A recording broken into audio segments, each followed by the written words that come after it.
morning, everyone. Welcome to AMHQ Early. It is Tuesday, August 30th. I'm meteorologist Jen Carfagno. And I'm Ana Rodriguez. The tropics continue to heat up. We've got 9 areas we're keeping a close eye on this morning. Our forecasters are. And it's tough to keep up with what's happening. There is a lot going on. We're going to break it down for you, make sure you have what you need to know. Can be confusing for you too, right? You hear about all these different tropical entities. Let's start Depression 9 on the satellite perspective. You can see certainly overnight, if you've been watching this here, checking in every couple of hours, there's more convection or more thunderstorm activity associated with TD9 right now. Still overall not that organized. It's still a tropical depression, but it's becoming more organized. And that trend is giving us your indication that we will likely see a tropical storm later today. Hurricane hunters have been flying in, again, looking for that closed circulation. So we'll get new data from them through the day today. Right now, we also have another upper level low off the coast, the east coast of Florida, and that's helping to bring showers up here to Florida as well. So there's a lot to make it rain up across Florida over the next 4 days. Also, we had the very heavy rain in Cuba. This related to Tropical Depression 9, and it could be more than a foot of rainfall there. So mudslides will be a concern in Cuba. Now, as we talk about what's happening across the lower 48 of the U.S. from this thing, it's going to continue right now. It's on a sort of a western track. It's going to make a turn up to the north and eventually to the northeast, and then spend about a day and a half here over the Gulf of Mexico. That's the timing of when it'll have an opportunity to strengthen, again, continuing through that tropical storm state and expecting a tropical storm to make landfall at some point on either late Wednesday, early Thursday timing for you here into Florida. Rainfall is going to be on the order of 5 to 8 inches of rain. There's going to be some spots that do, of course, locally get more, but as we see that system moving towards Florida and we see that push of wind there on the right side of the system, storm surge will be also a concern. We'll have more on that. Just to look at the Tampa forecast today, not because of TD9, not likely really tomorrow much at all until late Wednesday night into Thursday, and then it's TD9 impacts and the winds pick up.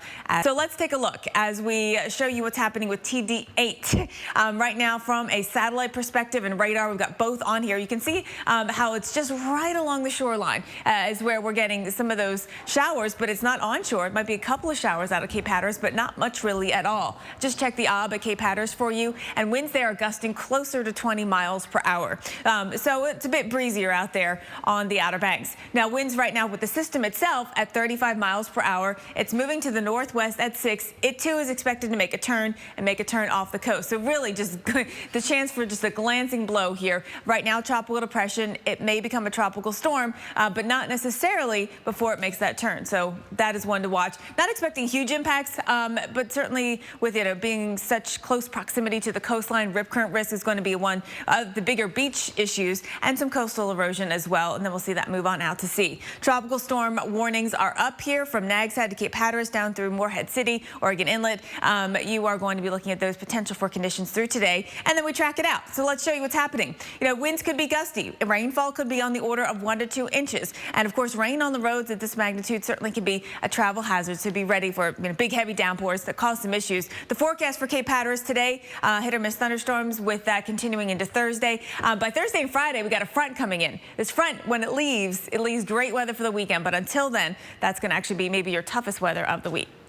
So much force. Well, let's look ahead to the weekend in view. It's a holiday weekend. It's Labor Day weekend. We've got a look starting today. Of course, keeping an eye on the coast here, both the Gulf Coast and the Southeast Coast. But let's look at this front moving in. This front is going to be a change maker as it moves east and just in time for the holiday weekend. So by Wednesday, the front stretching from the northeast all the way back into West Texas. Behind it, much cooler, much drier air. Just beautiful weather coming in behind this front. And it sticks around, too. That's the thing. We get to keep it into the weekend if you're in Chicago or Detroit, up towards Madison. Just a perfect weekend out there to take the boat out, enjoy that. It's through the northeast by Friday. Great weather here. If you're going to the beaches, the only thing you really need to watch out for is the rip current risk, and we'll let you know how that pans out by the end of the week. By Saturday, that front is down through North Carolina, so by now you're clearing out. You're getting the dry air. You're getting some of that all the way down into parts of Georgia as well. And even if temperatures don't get knocked down that much, the fact that your humidity will drop off will really feel nice all the way down into parts of the southeast.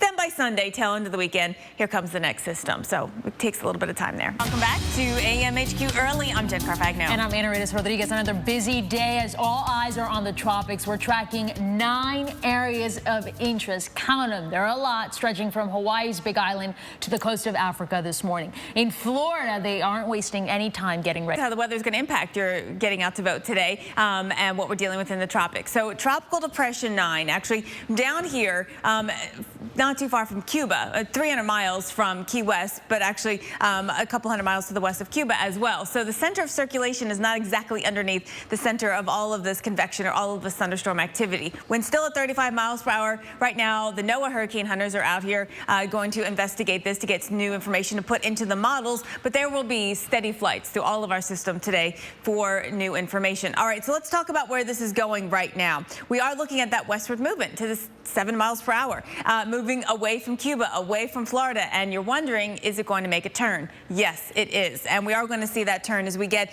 into later tonight. Tomorrow morning, we'll see it make more of a turn here, heading over towards the Florida coastline, the Gulf Coast, the Big Bend area. This is the region that's in our cone, but there's going to be impacts felt outside of the cone. Even Tampa, you're just on the edge of the cone there, but there still could be impacts to the right of Tampa. So be ready for that, even if you're not in that cone. So we've put together this graphic. We call it the aware graphic to make sure that you know where you need to be aware of this happening. Make sure your friends and your family know that there is a tropical depression out there likely to strengthen to a tropical storm affecting us. Thursday right now is, I think, the primary timing of when this gets closer to the coast. If you're under that aware region, make sure you follow the forecast. Be ready to take action. Double check to make sure your hurricane kit is ready to go. What if you lose power for multiple days? What if you are asked to evacuate because of storm surge? So be ready for that. The rainfall is going to be heavy. In fact, we're going to be looking for inches of rain in the forecast. Places like Tampa, it's really Thursday. It's going to be your toughest day between the wind and the rain. But we've got the chance of thunderstorms today, not because of TD9, and also tomorrow and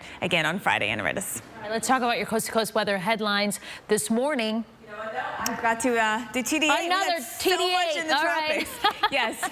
Let's switch to the North Carolina coast and take a look at what's happening here. All right. So, yes, another tropical depression. This is Tropical Depression 8 off the coast of North Carolina. We're going to be looking for some potential impact today with mainly squally conditions, some rain, some winds up to 35, maybe up to 40 miles per hour. There's a tropical storm warning in effect right here for the Outer Banks. But right now, as it continues that westward movement very slow, it also is going to make a turn sooner than later and move off the coast. We're not expecting direct impact here at all. We are going to be looking for those tropical storm force conditions from Nags Head to Cape Hatteras to Morehead City. The surf is probably going to be the biggest impact. The rip current risk is up. You're also looking at that concern for coastal erosion as well. And the rainfall is going to be heavy at times. A couple of inches are possible, especially out towards Cape Hatteras. Checked your observation this morning. It is so humid out there. Your dew point is up in the mid 70s, 76 degrees. Your air temperature 79. So very soupy air mass out there, as you would expect with a tropical system. So waves are going to be up. Right now we got a 6.5 foot there just offshore. Onshore they could be up to 3 to 5 feet, maybe a little bit higher in spots. The high surf is going to be one concern. Of course, the rip current risk I think is an even bigger concern for anyone that ventures into the surf.